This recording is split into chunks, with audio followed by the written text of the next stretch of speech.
The Adventures of Sherlock Holmes, by Sir Arthur Conan Doyle. Adventure 8.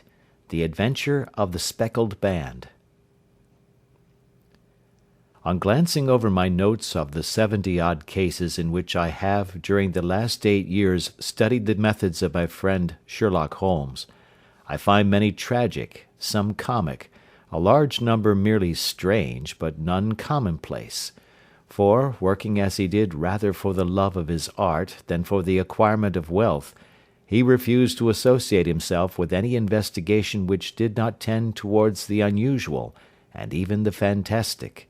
Of all these varied cases, however, I cannot recall any which presented more singular features than that which was associated with the well-known Surrey family of the Roylotts of Stoke Moran.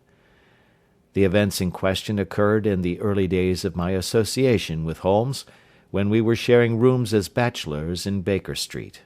It is possible that I might have placed them upon record before, but a promise of secrecy was made at the time, from which I have only been freed during the last month by the untimely death of the lady to whom the pledge was given. It is perhaps as well that the fact should now come to light, for I have reasons to know that there are widespread rumours as to the death of Dr. Grimesby Roylott, which tend to make the matter even more terrible than the truth. It was early in April in the year '83 that I woke one morning to find Sherlock Holmes standing, fully dressed, by the side of my bed. He was a late riser, as a rule, and as the clock on the mantelpiece showed me that it was only 7:15, I blinked up at him in some surprise, and perhaps just a little resentment, for I was myself regular in my habits. "Very sorry to knock you up, Watson," said he, "but it's the common lot this morning. Mrs. Hudson has been knocked up, she retorted upon me, and I on you." "What is it, then? A fire?" "No, a client. It seems that a young lady has arrived in a considerable state of excitement, who insists upon seeing me. She is waiting now in the sitting-room. Now, when young ladies wander about the metropolis at this hour of the morning, and knock sleepy people up out of their beds, I presume that it is something very pressing which they have to communicate. Should it prove to be an interesting case, you would, I am sure, wish to follow it from the outset. I thought, at any rate, that I should call you and give you the chance." "My dear fellow, I would not miss it for anything." I had no keener pleasure than in following Holmes in his professional investigations, and in admiring the rapid deductions, as swift as intuitions, and yet always founded on a logical basis with which he unravelled the problems which were submitted to him.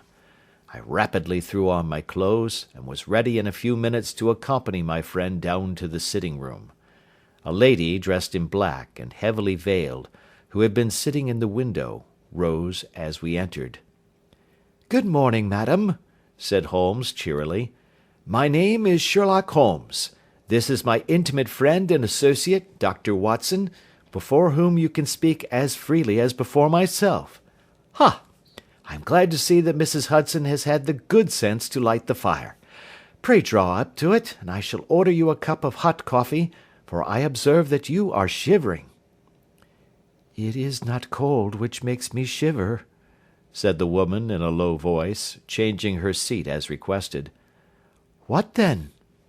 "It is fear, Mr. Holmes. It is terror." She raised her veil as she spoke, and we could see that she was indeed in a pitiable state of agitation, her face all drawn and grey, with restless, frightened eyes, like those of some hunted animal. Her features and figure were those of a woman of 30, but her hair was shot with premature grey, and her expression was weary and haggard. Sherlock Holmes ran her over with one of his quick, all-comprehensive glances. "You must not fear," said he, soothingly, bending forward and patting her forearm. "We shall soon set matters right, I have no doubt. You have come in by train this morning, I see." "You know me, then?"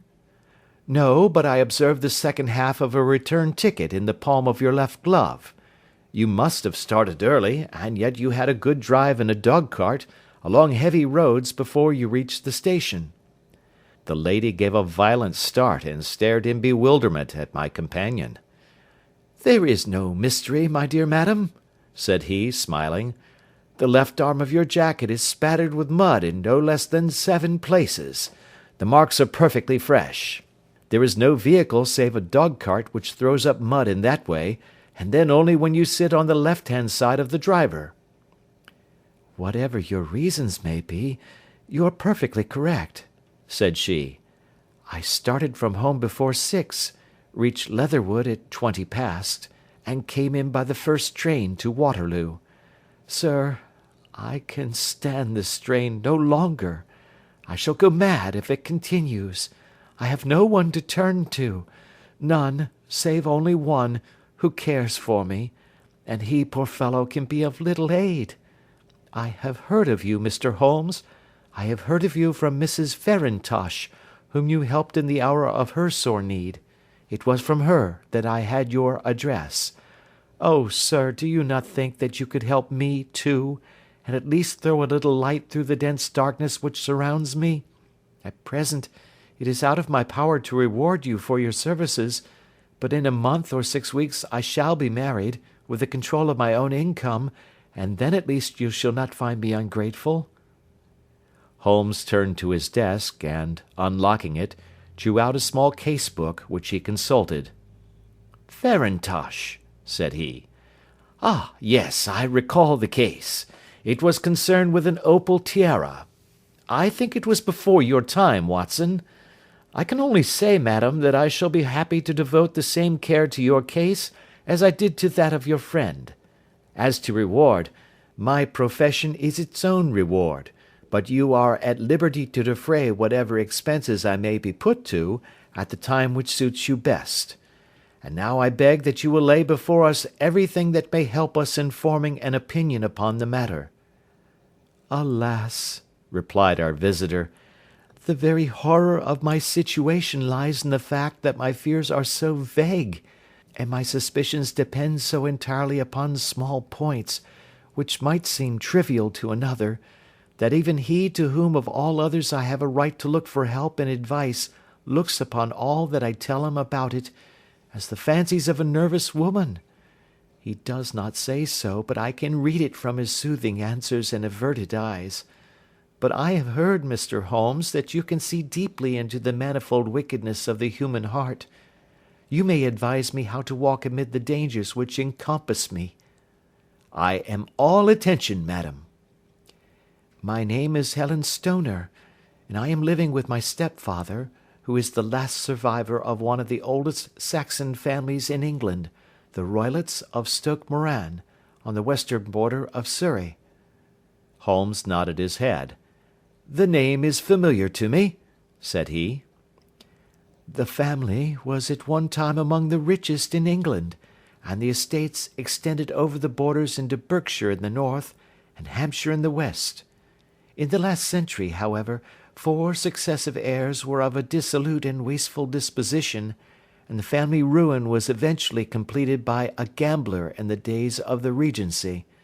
Nothing was left save a few acres of ground, and the 200-year-old house, which is itself crushed under a heavy mortgage. The last squire dragged out his existence there, living the horrible life of an aristocratic pauper, but his only son, my stepfather, seeing that he must adapt himself to the new conditions, obtained an advance from a relative which enabled him to take a medical degree, and went out to Calcutta, where, by his professional skill and his force of character, he established a large practice. In a fit of anger, however, caused by some robberies which had been perpetrated in the house, he beat his native butler to death and narrowly escaped a capital sentence. As it was, he suffered a long term of imprisonment, and afterwards returned to England a morose and disappointed man. When Dr. Roylott was in India he married my mother, Mrs. Stoner, the young widow of Major General Stoner, of the Bengal Artillery. My sister Julia and I were twins, and we were only 2 years old at the time of my mother's remarriage. She had a considerable sum of money, not less than £1,000 a year, and this she bequeathed to Dr. Roylott entirely while we resided with him, with the provision that a certain annual sum should be allowed to each of us in the event of our marriage. Shortly after our return to England my mother died. She was killed 8 years ago in a railway accident near Crewe.